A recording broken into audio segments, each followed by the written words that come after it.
Hello, and welcome to Return to the Fire with Wild Women, the podcast that seeks to reignite wisdom aligned with the regeneration of people and the planet. I'm your host, Kim Carfor, founder of the 501c3 nonprofit Wild Women, and I'm so glad that you joined us today. Hi, everyone. Welcome back to Return to the Fire with Wild Women. I'm Kim Carfor, your host, and today I'm so excited to welcome Dr. Nicole Dittmer. So, Dr. Nicole Dittmer is an academic from the United States who researches aspects of female monstrosity in both 19th century British literature and 17th century American history. Her interests also include the Gothic, penny publications, the environment and literature, medical humanities, horror literature and cinema, and photography. Her publications include Monstrous Women and Ecofeminism in the Victorian Gothic, a great chapter, right? That ugly which has raised Oh, the very devil. Is that a chapter? that's a chapter, Oh, yeah. I love this title. Um, that ugly witch has raised the very devil, feral mothers, ecosemiotics, and witchy biologies in American dime novels. And another great title, Mistress of the Broomstick, Biology, Ecosemiotics, and Monstrous Women and Wizards, The Wild Witch of the Heath, which to me is so Return to the Fire because it connects the wild women archetype with the Return to the Fire and breaking those tropes together. So, welcome, Dr. Dittmer. Thank you so much for your time and for joining us today. Thank you for having me, Kim. I really appreciate it. Yeah, we have so much in common. I'm so excited in our academic endeavors. I'm so excited to dive into it. So I just want to start off with the question, Sure. um, how did you get into this work? So you're bridging together literature, this wild women trope, ecofeminism, monstrosity, Gothic studies, but also nature. So uh, what's your origin story? Okay, Both. so I hope you have some time because it does start a while back. So basically, my entire life, from the time I can remember, probably I was a preteen. I've always been interested in horror studies. I've always been interested in Gothic literature. Yes, I was that preteen girl who was fascinated with things like Wuthering Heights and Jane Eyre, for example.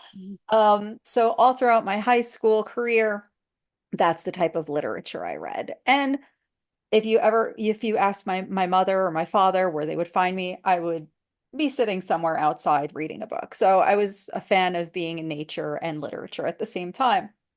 As I got older, um, when I enrolled at the university, it was my bachelor's program. I was just starting off. I think it was my second semester. I saw that they were providing a Victorian studies class. So I was excited as soon as I saw the syllabus. Jane Eyre was on the syllabus, and yes, this is the class for me. Oh, I was wrong about that. Um, so the part about Jane Eyre and Wuthering Heights that mostly fascinated me was the concept of the wild woman. In Jane Eyre, you have Bertha, Rochester's former current wife who resides in the supposed attic. And then you have Kathy from Wuthering Heights who succumbs to this madness after a separation with Heathcliff. So I was always just absolutely fascinated with the psychological perspective. Well, when I had taken this course at the university, one of our assignments was to write a research paper using a specific approach to these novels. So, needless to say, I wrote about the feminist and the psychological aspects of Jane Eyre, and I looked at predominantly Bertha Mason. I was very upset when I received my final grade for that paper because I'm openly admit I'm a self-proclaimed nerd. I put it this way, I always tried to shoot for the stars growing up. I made sure my grades were top notch. So when I received a C on my research paper, I was devastated. And I was informed by the professor at the time that psychology and feminism has no place in Jane Eyre. Oh. Blew my mind. Wow. And yeah, and I was also the type of individual that if someone told me I was wrong about something and I disagreed with them, I would do everything within my power to prove them wrong. Nice. So for the rest of my educational career, I took a lot of psychology courses, which led to taking more biology and neurology courses. I invested in Victorian studies and Gothic studies, and I excelled. I did very well. I created my own theorems regarding that literature. Oh. And by the time I took my master's program, I was top of my class. And when I went in, I was accepted into an eco-criticism course, which was a higher level course. And they were select. So I was very honored and happy when I was taking this course. Well, it turns out the individual teaching this course was the same professor that I had from the Victorian class. And it when he was teaching eco-criticism, I actually he introduced us to Simon Estock, who started talking about ecophobia, and then in that class at the same time we read Mary Shelley's Frankenstein. Mm. So I started going down that route and looking at ecophobia. Then I started doing my own independent research on eco-criticism. And then I came across ecofeminism. And when I was doing my research, I came across Clarissa Pinkola Estes, Hmm. her work, and the whole concept of the wild woman. Yeah. And that just sparked so many ideas that when I finished the master's program and when I finished the eco-criticism class, I already had an active outline in my head to propose to a PhD program where I was going to start looking at the wild woman and ecofeminism in the Victorian Gothic. And that's my origin. That's all how it all came about, was to prove somebody wrong, but then I found my own passion. Yay! I love this story because part of the Wild Women to me is that kind of pushing the edge, pushing the boundary, being a little bit stubborn and steadfast. And so I always feel this way because when I teach, I appreciate the kind of inclusivity and diversity and helping students with disabilities. But sometimes I find, well, when someone gives you a no, then that gives you that kind of power to push through and be like, no, I'm going to Yes. show you wrong and get a PhD because I know there's something here. My Yes, intuition is screaming that there is something in absolutely. or in feminist psychology. So good for you. Thank Um, you. I love that. I think it's really funny in terms of sometimes the other powers are kind of have a sense of humor, and so it's funny that you have the same professor.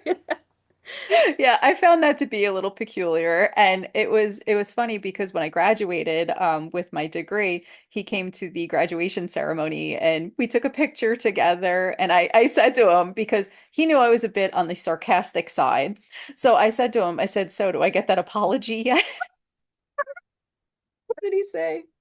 Gave me a big hug and he congratulated me. That's awesome. And we followed up after I received my PhD as well. I went back to visit him and I told him, I said thank you Wow. for lighting Yeah. this fire. Yeah. So It's the total fire. It's the passion fire because you always hear that when you get a PhD, you need that drive. And so I think that kind of created that fire. So so it did come full circle. And you know what? I to this day, I do appreciate everything that he invested in me during that time period and by pushing me the way he pushed me. So I do have nice. gratitude. Yeah, that's awesome. It reminds me of award ceremonies when people get up and they say, "This is for all the people who told me no." Like, thank you, finally, because I finally achieved it or made it, did something. So I so appreciate you bringing up Clarissa Pinkola Estes because Yes. that definitely transformed me. And for anybody in the audience who has not heard of her work, so Dr. Clarissa Pinkola Estes has a fantastic book called Women Who Run with the Wolves. What is it? The Wild Women Archetype or Hmm. so, yeah. And so it's Yep. all about it's a Jungian analysis of feminist psychology or the psychology of women. And so all of these stories and myths that get left out of kind of mainstream psychology, so this depth narrative of these really helpful myths that have been buried that are kind of dark, right? They Oh, have yes. and once I read that book, I thought, wow, it's incredible because now I'm watching film I'm like, why is there always resolution in film? Once you juxtapose it to this book like Clarissa Pinkola Estes, when the narrative doesn't always work out for the character, for the woman Hmm. protagonist. And so, do you want to say a little bit more about that book and how that kind of shifted your perspective or helped you formulate? Would you call it a feminist psychology or a psychology of the feminine or women, or how would you articulate that? Well, regarding her work, first and foremost, what enticed me about her work is that she addressed the wild woman archetype. The Yeah. second thing that grabbed me is a lot of the myths or the stories that she focused on in that book were oral storytelling. So they weren't available in written form. So it was just basically her retelling of the stories as they were told to her. Oh. And when she went into and she called them cantajados, which was the song of the people, and just her descriptions of these women and the absolute strength that they had in their current situations. And yet, and 9 times out of 10, a lot of these women in her myths, in her stories, they didn't prevail, but they showed such strength, they showed such character and endurance. And that's really what drew me to her work. And I don't know the name of her other book that I just finished. Um, but it talks about the mythology of the mother. Mm, And she starts looking at mother figures. And while it's not necessarily the wild woman archetype, it talks about the strong woman as the mother figure. mm. And I found that to be just inspiring as well. And when I actually completed Dr. Estes's work, that's how I got into Stacey Alamo's work too, when we started talking about the undomesticated spaces for women. And I felt that they worked hand in hand with one another of the concept of the wild part of non-human nature and the wild woman itself. Right. So was that her Untie the Strong Woman, or was it a Mm, different one that you're thinking that about? was it. Untie the Okay. Strong Woman. Thank you. I couldn't think of the name. My bookshelf's right there, but I can't turn around and Probably look. on the bookshelf. Yeah, no, I started that book, but so that book is more connected to motherhood and the strength of motherhood. It looks at the mother figure, the immaculate being of the mother and her strengths and her characteristics and her undying passions for her children, both adopted children and birth children as well. Oh, I didn't know that Yeah. about the adopted children. Yeah. How she came to adopt children? Well, it's not her adopting children. It's just looking at figures that function as mothers, and Oh, whether she takes children under her wing or their biological children, but she looks at all of these different mother figures themselves. oh. I would just recommend checking it out. It is a brilliant, brilliant book that talks about this other perspective of strong women. Yeah, I've been thinking a lot about this, and I hope to do a podcast episode about it, this concept of motherhood and kind of diversifying motherhood. So that's why I asked about Hmm. adopted children. It doesn't have to be a biological or even someone that you t care for on a day-to-day basis. This idea of opening up adoption through and mothering a society or something. I might get into that later, but I want to ask you in terms of motherhood, because you've written Yes. on this concept of feral mothers, right? Yes, yes, I have. Can you explain to us what that means and kind of what you wrote about or what you dug Well, into? it's actually it's for a publication that's coming out this upcoming October. And excuse me, apologies. Let me just look that one up really quick. I have it written down here. It's called Horror and Motherhoods in Global Cultural Imaginaries. It's by Christina Santos, Rachel Davidson, and Sarah Avila Sanchez. Okay. I contributed a chapter to their book, and it talks about feral mothers, and I use a little bit of Dr. Estes's theory when it talks about the strength of mothers. However, I put a little bit of a Gothic spin on it. So I analyze these violent, strong, destructive mother figures in American dime novels. So basically the American Dime novel. It was America's equivalent to Penny Bloods or Penny Dreadfuls over in England. And what they did in the American Dime novels, they had a history of looking at indigenous peoples from America, from the United States, and transforming them into these witch-like or hag-like figures. So in each of these texts that I look at there's one of them is called The Black Death, and then the other one is called Gypsy Mag. And both of the women in there are depicted as feral and ferocious witch figures. However, they're just protective, strong mothers trying to protect their children from succumbing to all the atrocities of this new society. Mm, So that's where the chapter basically looks at. It talks about the I don't want to say the way the biologics kick in when you're a mother, but it was similar to that because I do talk about female biology, excuse me, in the text as well. But it's more like this instinctual protection that kicks in mm, that makes these women quote unquote Gothic figures. mm. So it's So, almost it's a misinterpretation of actually it's this motherly protective instinct, kind of like the classic bear in the wilderness. If you get in between a mom and her cubs, then she might mhm. attack you. Well, this is kind of the for black bears, right? So grizzly bears, you just stay Yeah. away. But the black bears is like if it's a mom and you're between the cub, then get away. And so is it this creative reappropriation of that instinctual um hmm so how does that play into, because your work also kind of juxtaposes it to the domestic woman and how that arises in the Victorian era. Can you say more about that? Oh, sure. It's an absolute juxtaposition to the Victorian woman, and I talk about that in my Monstrous Women book. And yes, I do a lot of more literary analyses on those texts. It's only recently that I've expanded more into like the full-on ecofeminist field where I'm looking at, nonfiction Mm, instead of just fictional works.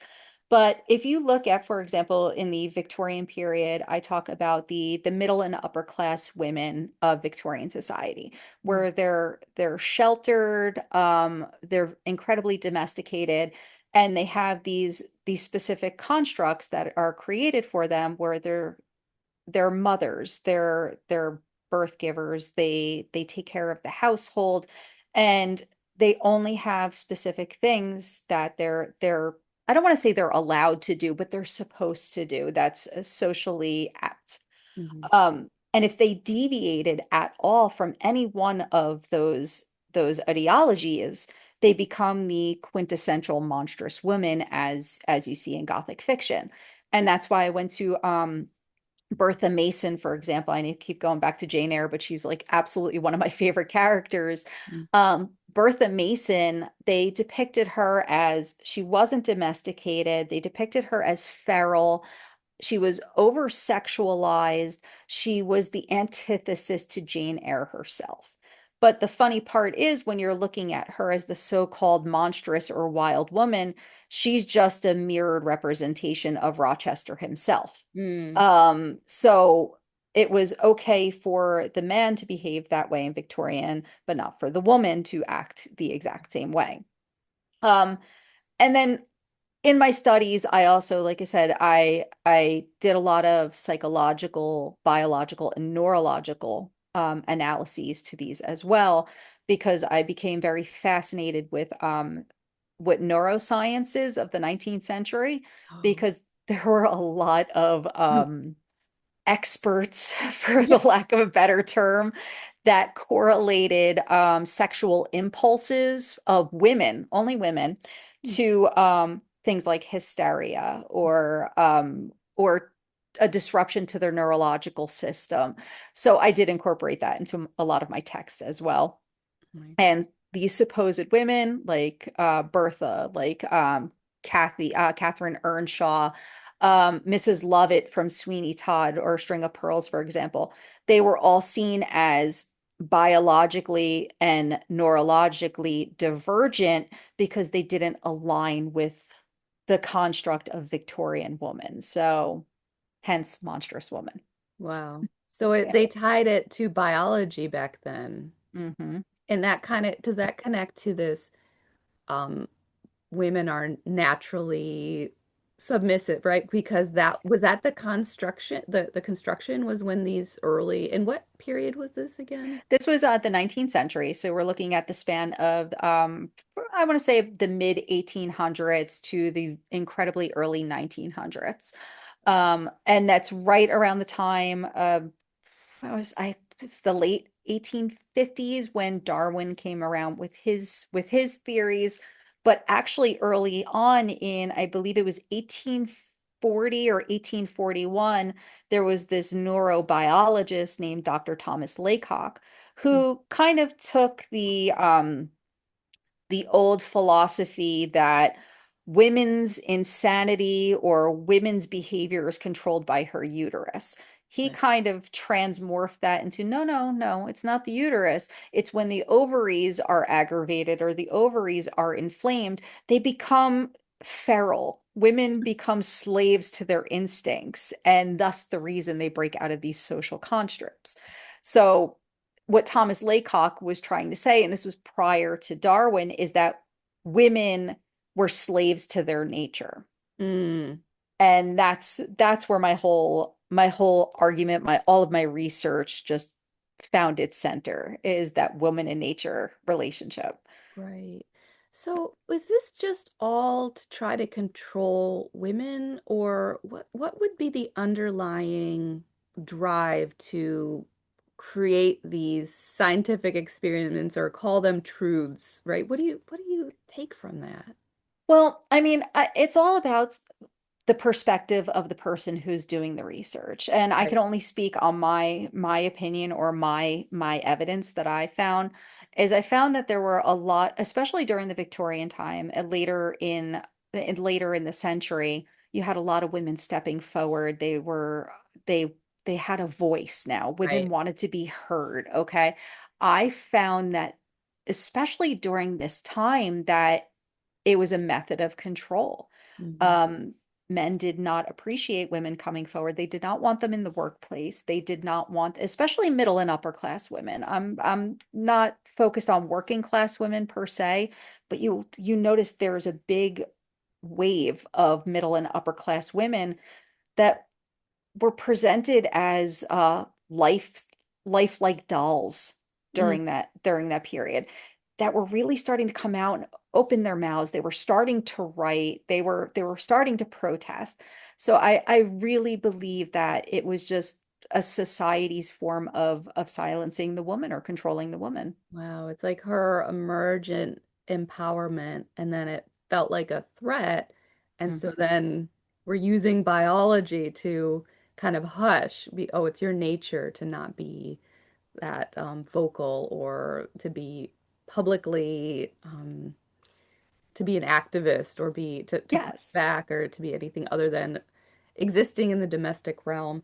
So absolutely. can you say a little bit more about hysteria? Because I feel like that's such a huge trope to control women. It's just the classic example when, women aren't behaving, and then it's like, oh, they're being hysterical.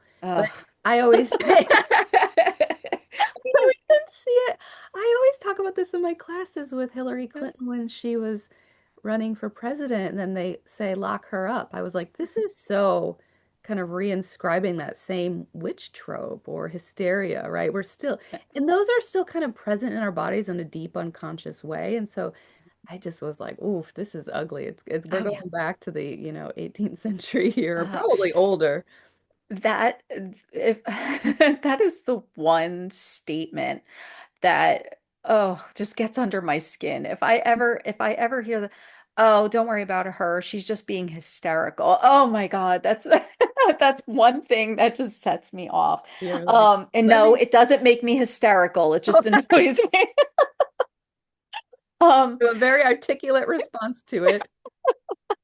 I just give people the look. Whenever I hear that, they just get this stone stare from me. I'm like, can we please use different terminology? Can we upgrade that? Um, but so yeah, what I had seen during my research, especially during that time period, it was if a woman was acting like a person. I mean, that's the best way I could describe it. I don't want to say, oh, not acting like herself, because really, what is herself? Yeah. If a woman, for example, someone like me, I am truly outspoken.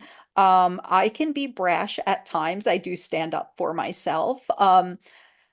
I cook, I clean, I take care of my household. I'm happily married. I love my husband. But if you try to slot me into the quote unquote kitchen space and tell me I'm supposed to have children and do this, I would probably be one of those women dubbed as a witch. And Yeah. yeah, yeah. Me too. So, so I can't say, oh, she was, acting unaccordingly, because every person is different. Yeah. Well, what had happened, they had these paper doll ideologies in the Victorian period. Mm-hmm. Men were supposed to be part of culture, women were supposed to be part of nature. And Mm-hmm. because women were supposed to be part of nature, and that means instincts, self-preservation, protection, everything else, we kind of have to give an outline of what her behaviors are supposed to be. And Mm-hmm. that's when you're starting to see conduct books by like Sarah Stickney Ellis, for example, or Isabella Beaton was another one. They would release conduct books about how women, how middle class and upper class women were supposed to behave, what they were supposed to do. So they were kind of given guides on how to be the socially perfect woman. Mm-hmm. Um, so anybody who deviated from that and just lived life how they wanted to live were deemed practically they were deemed as these bad individuals. They were kind of tossed aside and characterized as broken or classified as broken women. And for the women in the upper echelon, they didn't want to say, oh no, the aristocrats or the nobles are broken women. So we're going to say they're hysterical. We're going to put them in a facility and have them taken care of, all of those things, because they didn't want to admit that, oh, we didn't regulate our women properly. Oh. So I feel like that's a lot where this so-called hysteria really exploded during that time period. So they would actually be institutionalized. hmm Not all of them. There were a lot of women that I had noticed that were, yes, there were lots of institutionalizations that occurred during the time, but there were a lot of upperclassmen that didn't want to institutionalize their women, and they would just keep them at home and have them given provided with care because they were embarrassed about the behaviors of their women. Wow. So they were socialized out of being human beings with Yes. biases and opinions, Mhm. and so kind of not beaten into subservience, but psychologically Oh, yes. enforced. This is how that behavior got Yeah. enforced. And so your work particularly looks at literature and how those were kind of socialization pieces. Yes. Yeah. Yeah. And My so, primary chapter in that, my first chapter in that would talk all about the structure of the Victorian period and what the expectations were supposed to be. And then each chapter afterward talked about, and yes, it does get a little hyperbolic towards the end, because like I think the second chapter I look at the supposed hysterical woman in literature and the representation.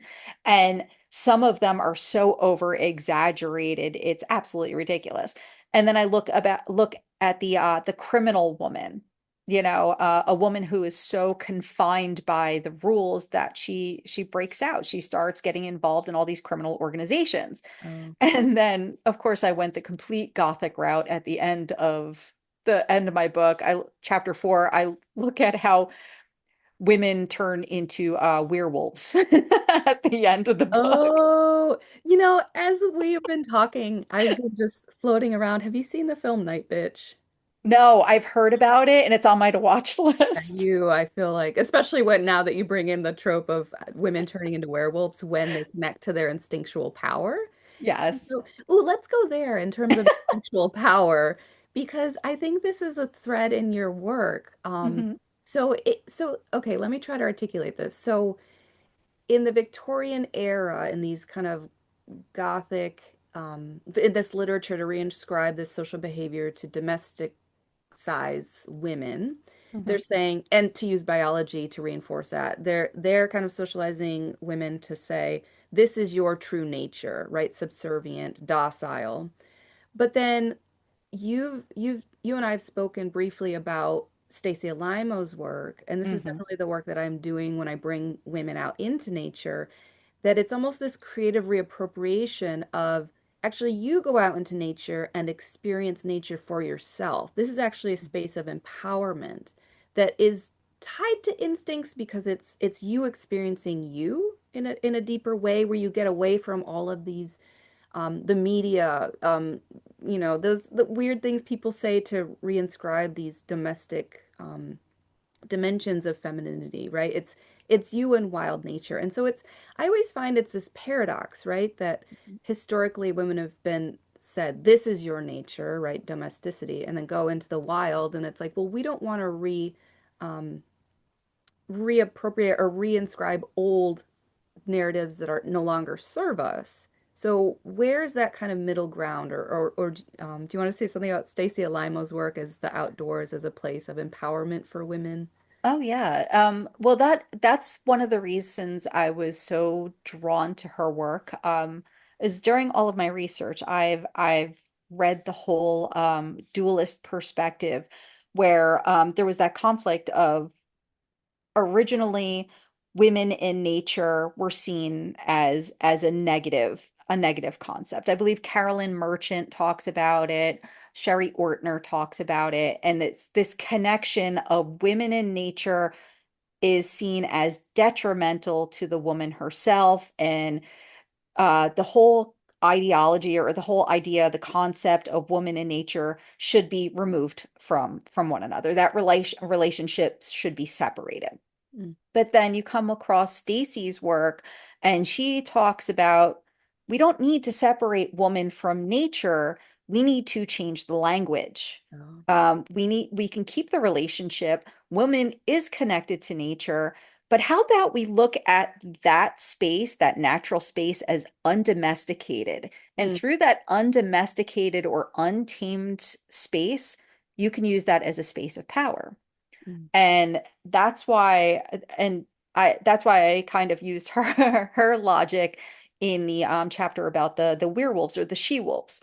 It's like I kind of took my argument and I expanded on it using that Gothic spin that woman's transgression from being domestic to wild comes out in those undomesticated spaces. So hence I had the transformation into the she-wolves. It was woman's acceptance to being part of nature, and then she was using it as a place of strength and power. It's where she regained her agency. mm, mhm, So whereas men at the time were saying woman plus nature equals domestic or a bad thing, women were saying, you know what?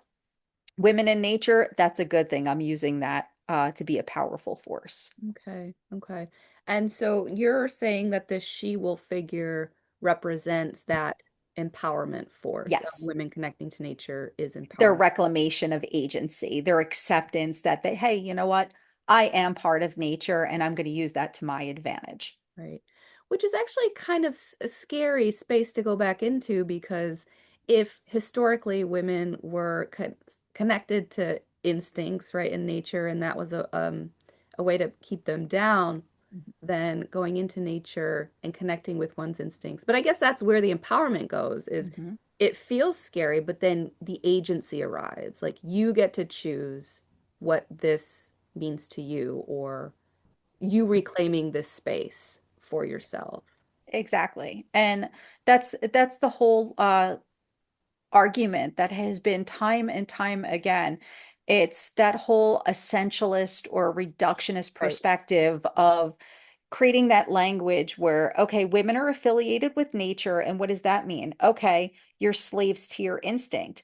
You're slaves to your reproductive system. So if you're connected to nature, that means that you're there for procreation. There's that reductionism. Mm, And that's what society and what culture was saying in the 19th century, that women were there for procreation and procreation alone. Sit there, be quiet, have children, take care of your household and your family. yeah.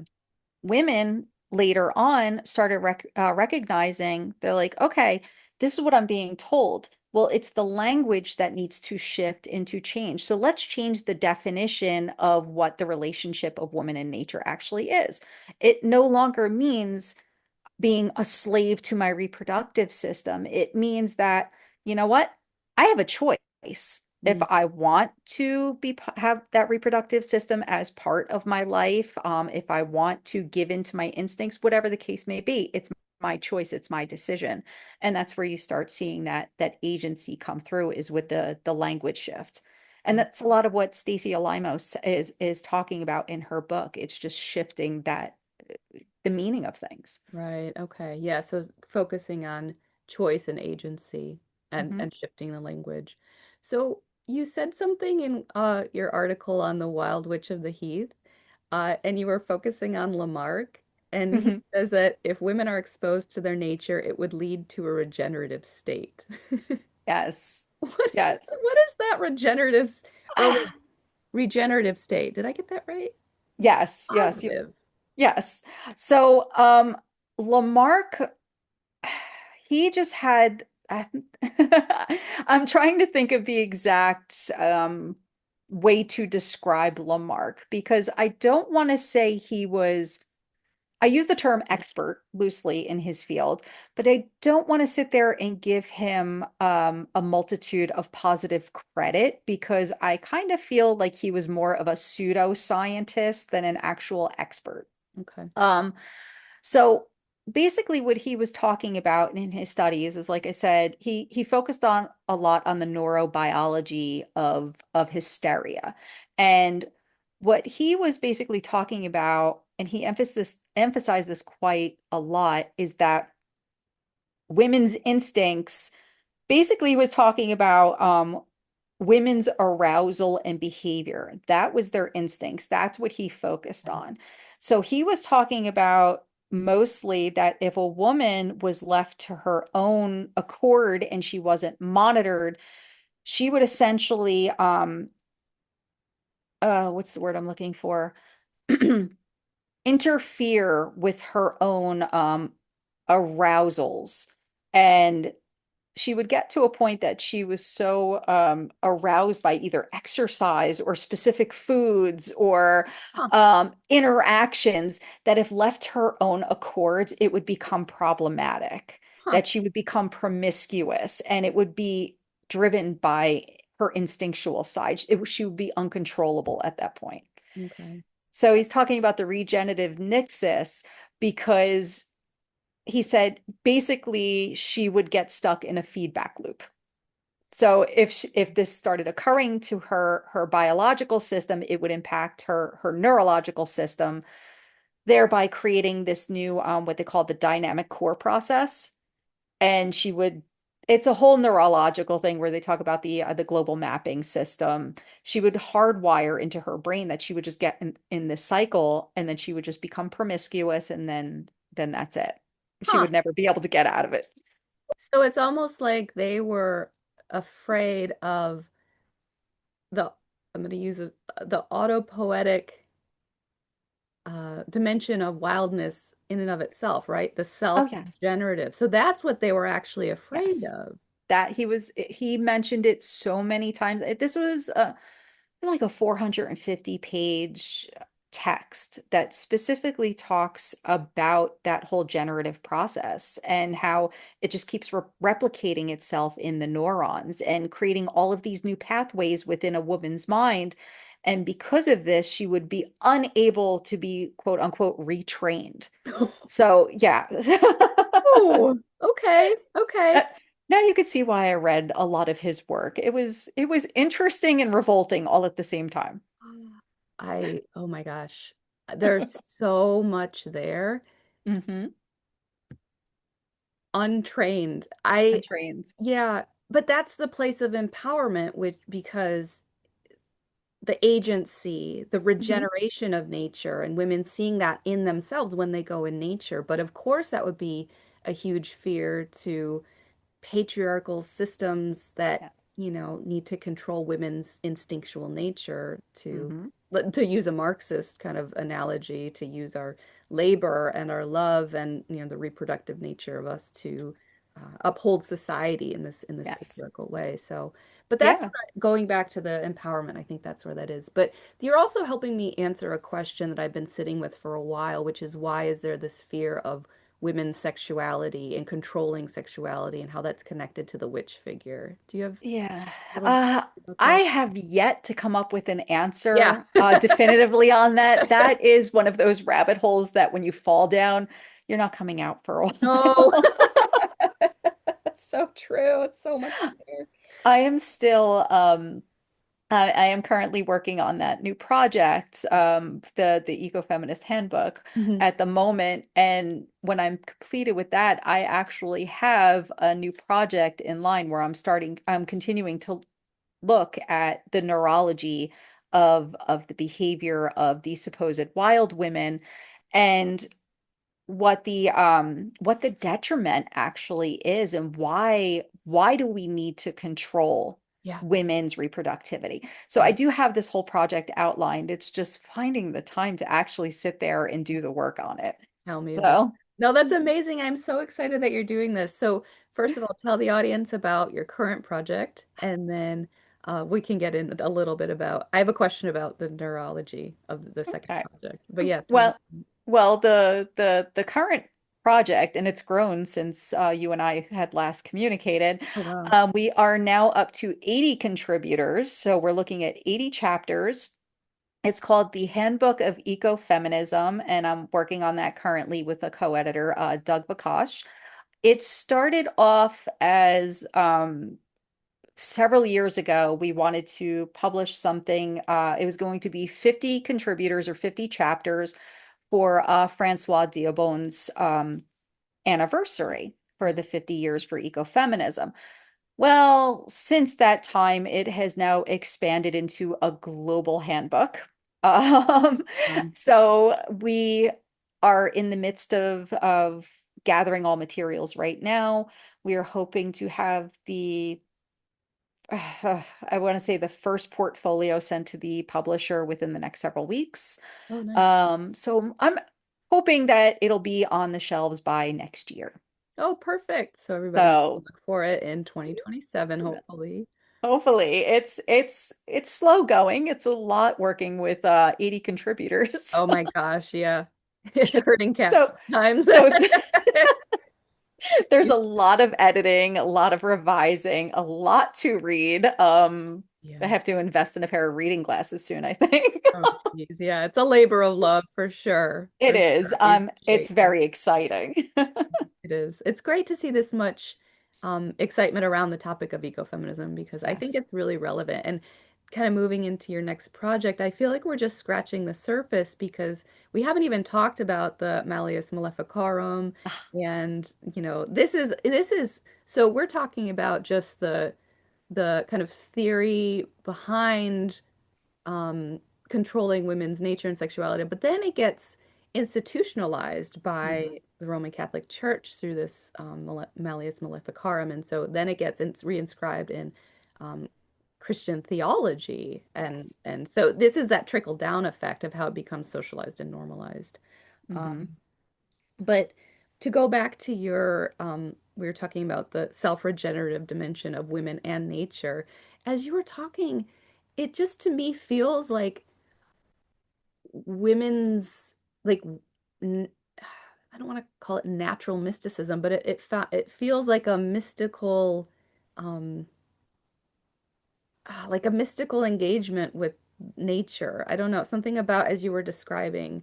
Um, and to have men sexualize it is kind of interesting. But there is a little bit in witch studies or witchy practices where even just feeling your skin against the wind, if you actually tune into it, there is an orgasmic sense to Hmm. it, right? That our skin is an organ to be receptive to the natural world. So I don't know, maybe there's some fear about that. Well, Well, there, I'll have to have you back on the podcast either while you're working on your next project or sure. after it's done. Yeah, when I get more into the midst of things, because yeah, I am looking at the Malleus. That is a text I'm very familiar with, Oh, because it was during my graduate studies. I was going for my master's degree. I was doing a lot of work on the Salem witch trials. So I've been out to Salem every year since 2015, I want to say. So every year I go out there. Every year I go to the archives. I do a deep dive into the archives, and that's where I get a lot of my information. And that's what drove my passion for looking at witches. So, uh, wow. and I attribute this to I had a professor in my master's degree who introduced me to this. She became my friend. Her name's Dr. Michelle Tarter, and I give her complete accolades for pointing me in the direction of the witches. No kidding. So you go, it's like a pilgrim. You go there every year. Every year. So I'm actually going in 12 days for Oh my my gosh. next trip. Yeah. So exciting. So what's on the agenda when you go there? Well, I'm going to the American Gothic Society conference that they have out at the Hawthorne every 2 years. Wow. It's called the Return to Salem. Wow. I'm presenting there, and then for the remainder of the time, I'm going to enjoy the conference and then wander around my local haunts and see what trouble I can get into. Yay, good trouble. I love it. Or bad trouble. Oh, it's good trouble. Oh, so uh, I want to hear a little bit more about your discoveries going into the archives. There was when I first went, I absolutely love the archives. If we were allowed to, I would spend most of my time down there. I actually bought there's a book by Bernard Rosenthal. It is an incredibly thick text, and it's a lot of it is just photocopies or transcriptions of the actual court documents from the Salem witch trials. Oh my gosh. Absolutely love it. It's basically my Bible. Wow. When I went there, I read a lot about Bridget Bishop. She was one Okay. of the first women that were Okay. hanged during this time period. And for some reason, just reading about her trial, reading her pleas to the court, it just, I felt like this deep connection to this woman. Mm, People tried painting her as the wild woman of Salem. But if you do the archival research, and you'll find that the people that are claiming this are incorrect.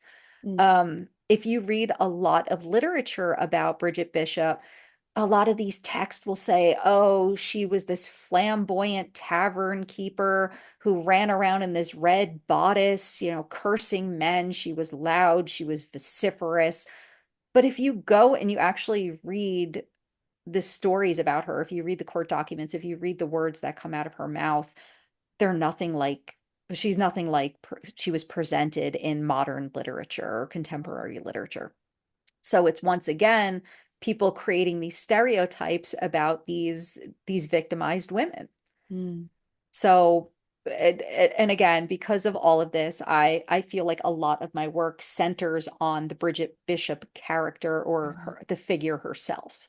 So in what way was Bridget Bishop victimized? Well, like I said, I don't, we're tr still trying to determine why she was persecuted, why she was seen as a quote unquote witch. Okay. It could be just as simple as she said the wrong words to somebody, or Right. it could be just that she had money. Right. And Yeah. she was victimized because they claim that she was a witch. They claim that she was promiscuous. These men came forward in the court documentations that they dreamt about her, that she came into their room in the middle of the night and did these things. These are what they're dreaming about. So why was she turned into a villain for somebody's dream? It's Wow. all Wow. because she didn't align with society's constructs. Right. So there's almost two things going on here. Number one, if you take like a Jungian approach, we didn't have psychology we as a field of study, so we didn't know that a dream was you Hmm. thinking about someone else. So maybe it was because she was actually attractive or sexual, or there's something about her Hmm. that got to men, and then they were like, "Oh, this is a dangerous woman," which has nothing to do with what she's doing. It's her being, which Right. therefore gets the victimization point. And then the second thing that's going on here is, and I've heard this. Have you read Sylvia Federici's work on oh, what's it called? Caliban and the Witch. Yes, but Yes. yeah, I haven't read that one, but her second one, what's it called? I'll have to put it in the show notes afterwards. But she's once again taking a Marxist approach, saying, "Oh, actually, there's a lot of kind of the rise of capitalism and use through patriarchal capitalism that women who had property and money and power were seen as threats. And so, if you call them witches, get rid of them, then you get their property, then you get their Yeah. money. So Yeah. it almost seems like she had that double whammy against her because of her Yes. power. Yeah, because yeah, it was your estate and everything else was just absorbed by the community. So Uh, other people benefited from her death. So yeah. wow. Okay. So yeah. So this is the powerful women, the dangerous women. Very cool. Well, I have had such a good time talking to you. Yeah, me too. I feel like we have just scratched the surface, and I actually really want to go to, I actually haven't been to Salem, and I'd love to dig into the archives. I'm jealous that you're You going. you should at least try to visit it once in your life. It is, yes, there's the touristy side of Salem, don't get me wrong. There Yeah, is that quintessential area, but once you get into the archives, it's a feeling that I will never forget. I believe it. Yeah. And so to get into the archives, do you have to present anything, you know?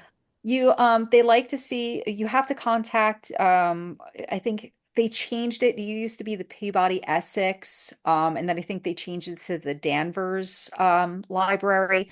You have to contact them. They like to see credentials to see Credentials. if you have Okay. an affiliate with the university, Got it. just to make sure you're not going to go in there and cause trouble. Yeah, that's kind of why I asked because, Hmm. it could easily be a place that someone goes to cause Yeah. trouble. So, And okay. it's the texts are so delicate. You are allowed to, they do have like sleeving and stuff. You are allowed to interact with the texts and actually read them. It's an experience. I don't want to ruin it for you. Okay. I want Thank you. You're welcome. Oh, well, before I let you go, is there any last words or anything that we didn't cover that you kind of want to get into in terms of the wild women archetype or women in nature, your work in No, nature? it's just um the only thing I really have to say is again, like you had said before, it's I am so happy that ecofeminism is making waves. I'm so happy that it's starting to become prolific again. I know there's consistent waves Yeah. since, the 1970s since it emerged. But I really feel, especially with what's going on in the world, things are becoming cyclical.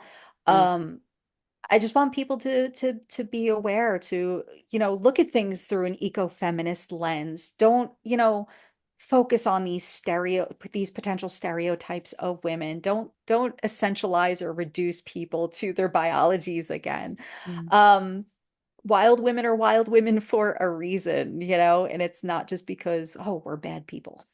Yeah, and wild gender too. Yes. I appreciate you bringing up the cyclical nature of this because I feel like when I started getting into ecofeminism and really connecting to it as a philosophy and a historical analysis and the work of Carolyn Merchant and Val Mhm. Plumwood, I got pushback from my higher ups because they're saying, or when I would present it at conferences and people would say, "Isn't that essentialist? Haven't we moved past that?" And so I felt like I had to just keep kind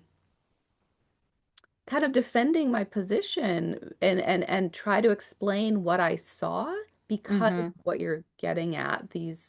Well, we don't want to reinscribe the essentialism. We're beyond essentialism. And so I think I appreciate you bringing up the cyclical nature and how it is kind of making a comeback. And It so is. I'm excited to ride that wave, and which is really a familiar metaphor for the feminist movement, right? That moves in Hmm. waves as well. We're in the fourth wave, and it'll probably, Keep going, hopefully. yeah, hopefully. All right, awesome. Well, thanks again for your time. Thank you, Kim. I appreciate it. Thank you so much. You're welcome. Take care. Bye-bye. Bye, everyone.